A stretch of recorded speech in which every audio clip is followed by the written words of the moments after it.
Hello, my friends, and welcome back to my YouTube channel. My name is Noelle Ames. I am Noe the Yogi on Instagram, No More You Know on podcast. And today I want to share some simple, free, practical tips that little things that I do throughout my day to boost my mood. So right now we are in 2020, things are rough. And so I think every single one of us needs a little help to get in that positive mindset that we want to stay in for the rest of our day. So these are just a few things that I do. Take them, leave them, share them, whatever you want to do. So first things first, I do 3 wins, and these are more just to jumpstart my day and to tell myself, okay, we're starting the day. This is the beginning. And having those 3 wins, they're so small, but it changes your mind. Your mind loves to win. It loves to get things done. And even if it's a small task, it still tells your mind like, hey, we're getting things done today. We're in the right mindset and we're getting things going. So first 3 things, I make my bed, I brush my teeth, and I drink 8 ounces of water. So obviously all of those things are beneficial to my health, but making your bed, you guys, I've taken all of the decorative pillows, all of the extra blankets off of my bed. It's so plain Jane, it kind of hurts. But it's more important to me to make my bed every morning than it is to have nobody look at it and it look perfectly perfect up there where no one goes and no one ever sees. So I've taken all of those things off and I've made it so simple for me to be able to make it every single morning. It's sustainable. And obviously those are the only things that we actually use in the first place. So, I mean, probably should have done it a long time ago. Then I come downstairs and I brush my teeth. I was surprised that before I made this like a habit to do every single morning at the very beginning of my day, how long I would like push it off. I mean, I would always brush my teeth, but like it was never like the first thing that I did. I'd always, like end up in the kitchen and eating something or reading a book or doing homework and then being like, oh God, I need to go brush my teeth, So side note that you probably didn't need. Anyways, it also has been proven to just like wake up your body because obviously you have mint in your mouth and your senses are getting heightened a little bit. So I kind of attribute this to having a child because you realize how much human beings love routines and how routines trigger something inside of us. So for example, when you have a baby, you really learn that in order for them to go to sleep, which you really need them to go to sleep, you take them through this bedtime routine, even during nap times during the day, because it triggers in them that it's time to sleep. And so the same thing goes for us adult humans. We think that we've just outgrown all of these little things, but it's a hack. Doing the same thing every single morning, it's telling your body, okay, we're waking up, we're getting ready for the day, we're jump starting into this day, and we're gonna choose how we feel about it. And so brushing my teeth is one of those things. Then I come into the kitchen and I drink 8 ounces of water. Another thing that's been proven to just wake up your cells, I drink warm or room temperature water. I don't drink cold water anymore because I heard that it's better for our bodies to drink it warm or room temperature. Now, do what you want. If you're gonna drink the cold water rather than a Coke, I want you to do that. But if you can get yourself to drink lukewarm water, sounds gross, or just warm it up, make it hot, I don't know. Whatever you gotta do to drink some more water, do that. But the first things first, 8 ounces of water, get it out of the way. Again, I have a water goal throughout the day that I wanna hit. And so if I start that at the beginning of the day, I already feel like I got this. Like I'm gonna do it no matter what.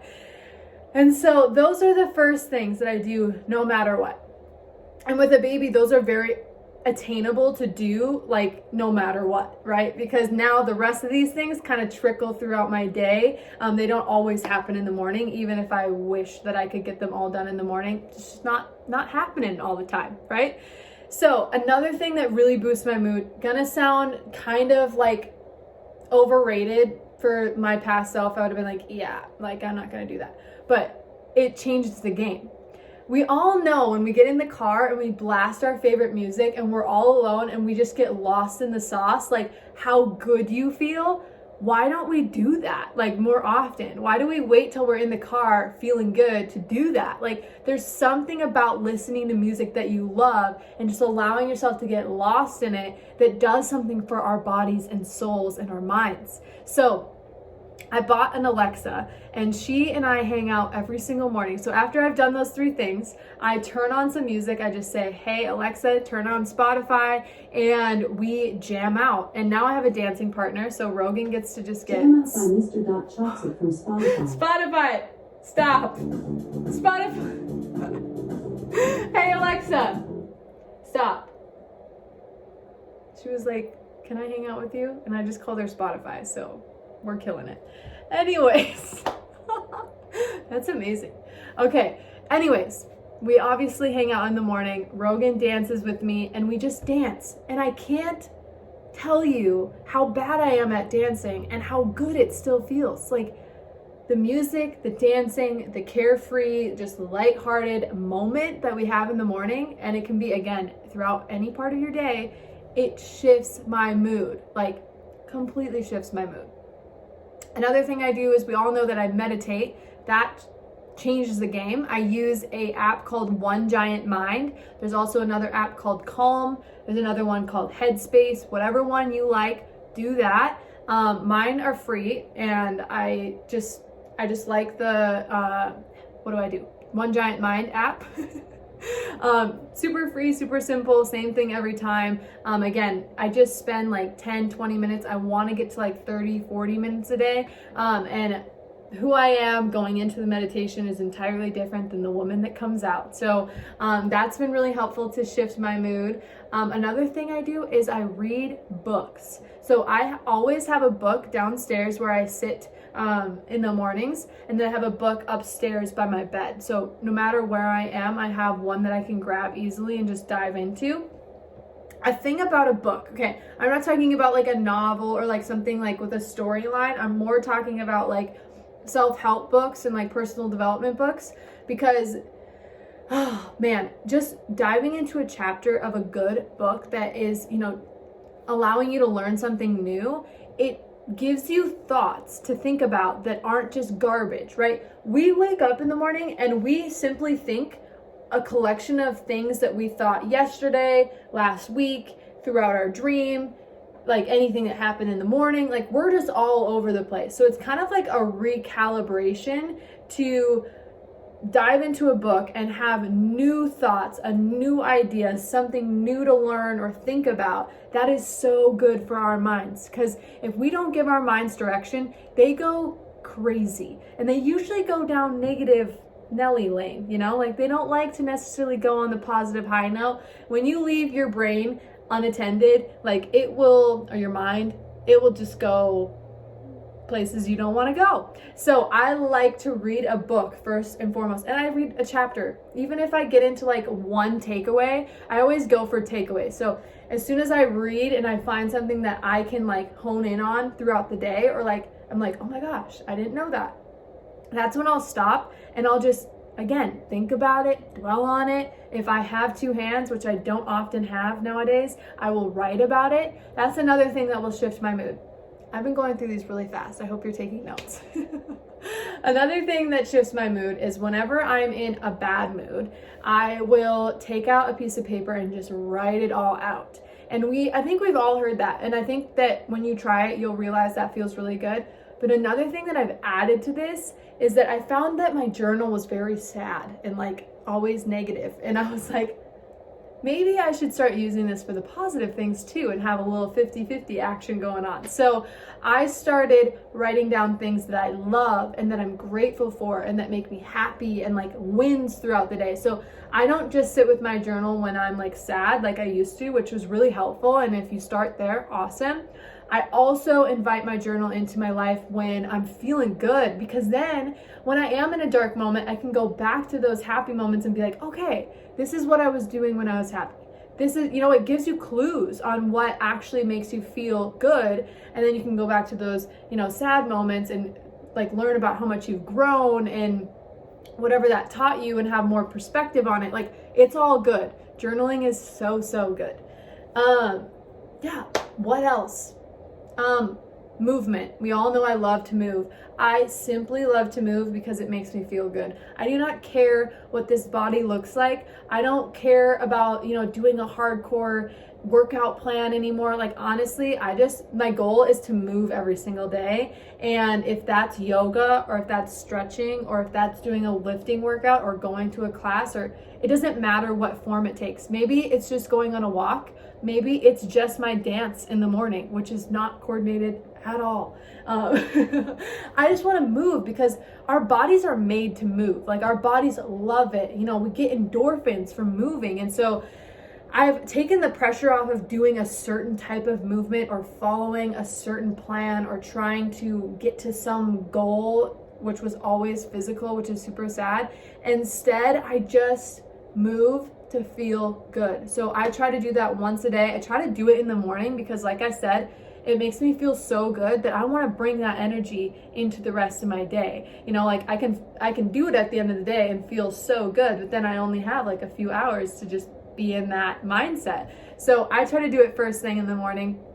Doesn't always happen, but again, I try to do it at least once a day, get my body moving, wake up the endorphins, wake up the bod, and yeah, it just feels so good. What else? Sometimes I go through my phone. Now, this is gonna sound weird, but it really actually helps. Sometimes I will go through my memories on my phone, or like past pictures, and it makes me feel so good. So I look at like all of the fun times that I've had with friends, and then oftentimes that sparks me to like reach out to someone that I haven't talked to in a long time. So looking back at photos, amazing tip. Another one is, like I just got from saying that, was calling somebody. Like, we love to text. We love to, make plans and then never actually do them. Like, why did we forget that we can just like call somebody? And like, oftentimes I'm like FaceTiming somebody and I'm just like, hey, like, obviously if they don't answer, that's totally fine. But like, if they do, then all of a sudden we're having this authentic conversation. I get to see their face. I get to catch up with them. They boost my mood. It's so great. Or even like just sending someone a text like, hey, call me when you have a moment. I'd love to catch up. Like, people are so good. And especially right now when we are socially distanced, which is super sad. We're just physically distanced. We don't have to be socially distanced. We are social creatures. We need each other. And so just calling somebody like that, or making a point to, make plans with someone in the future. Oh, that's another thing. I'm just like getting all these things while I'm talking to you. Another tip I would give you is make plans for the future. So I'm not talking about like projecting your happiness, like, oh, I'll be happy when we go on that vacation, or whatever we do. We like to do that all the time. I'm talking about like making plans so that you have something to be excited about in this moment, like anticipating some big thing. It doesn't even have to be big, but like, going to get coffee with someone, or having a date night with your significant other, or, just having some plans set in the future that make you happy and excited. Like, that increases my mood in this moment because I get to anticipate that thing happening. So that's another thing that really helps me. So when I'm like down in the dumps, I'll be like, okay, like, let's make some plans that I'm excited about. And right now it's been like simple things, like I said, doing a date night with my husband, or planning a game night with some close friends, or going to a yoga class. Like, literally so simple, but having something in your planner that you can like look forward to, because maybe today you don't have anything fun going on, but it's like, oh, at least on Thursday I'm gonna go to yoga, or at least on Tuesday I'm gonna watch The Bachelorette. You guys, I love The Bachelorette. It's my drama. I don't have any drama in my life. And so it's like so good because I can just watch it, get like all dramatic and worked up, and then just like let it go, and it doesn't affect my life. But yes, other things obviously like that are unique to you, whatever makes you happy, do more of that. That's literally as simple as it gets. Because I think when we get in that negative mindset, when we get in a slump, like, we don't want to do the things that we know make us happy. So kind of giving yourself a kick in the butt and making plans to do those things that like fill you with joy and lift you up, like, that's as easy as it gets. It's really, really simple to snap yourself out of a mood. Also, one last thing is just please know that you are not your thoughts. You can inspire thoughts. You can consciously, give yourself thoughts to think about.